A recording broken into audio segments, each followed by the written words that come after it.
পাকিস্তানের উপপ্রধানমন্ত্রী ও পররাষ্ট্রমন্ত্রী ইসাহাক দার তার ৩৬ ঘন্টার বাংলাদেশ সফর শেষ করেছেন। এবছর ইতোমধ্যে পাকিস্তানের আরও ২ জন মন্ত্রী ও একজন সচিব বাংলাদেশ সফর করেছেন, যা বিগত ১.৫ যুগের মধ্যে বিরল ঘটনা। বাংলাদেশ পাকিস্তান সম্পর্কের নতুন বাস্তবতাকে ঘিরে পাক উপপ্রধানমন্ত্রী বাংলাদেশ সফরে প্রাপ্তি ও সম্ভাবনার বিশ্লেষণ থাকছে আজকের টিভি এক্সপ্লেইনারে। পাকিস্তানের উপপ্রধানমন্ত্রী ও পররাষ্ট্রমন্ত্রী ইসহাক দারের সফরকে পাকিস্তানের তরফে অত্যন্ত ফলপ্রসূ হিসেবে অভিহিত করা হয়েছে।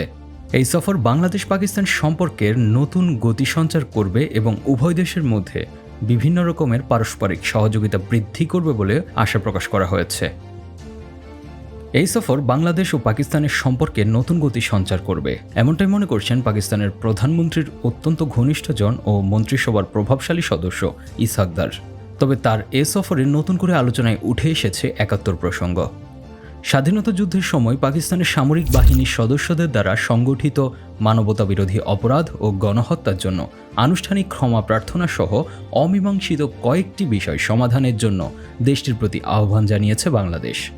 তবে পাকিস্তানের দাবি ১৯৭১ সালের অমীমাংসিত বিষয়গুলোর সমাধান হয়েছে আগেই, যদিও এ দাবি মানতে নারাজ বাংলাদেশ।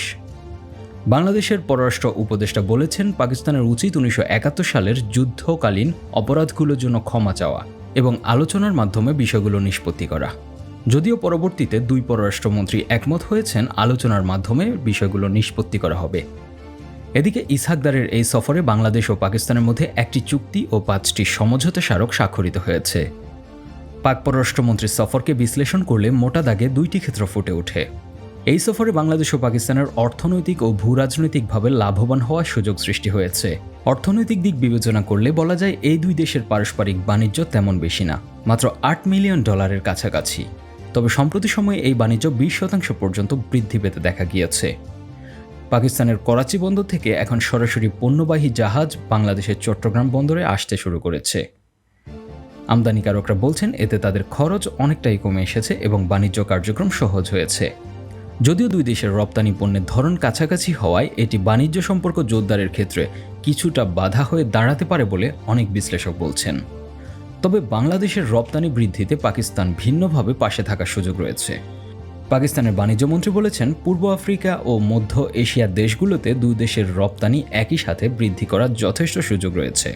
বিশেষ করে মধ্য এশিয়ার বাজারের অবারিত সুযোগ কাজে লাগাতে বাংলাদেশকে পাকিস্তান সহায়তা করার ব্যাপারে আশ্বাস প্রদান করেছে।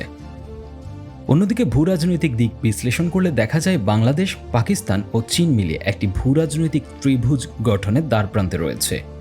বাংলাদেশ ও পাকিস্তানের সাথে চীনের সম্পর্ক অত্যন্ত মজবুত। এখন বাংলাদেশে গত কয়েক মাসে ৩ জন পাকিস্তানি মন্ত্রীর সফর বাংলাদেশ পাকিস্তান সম্পর্ক মজবুত করার বার্তা দিচ্ছে।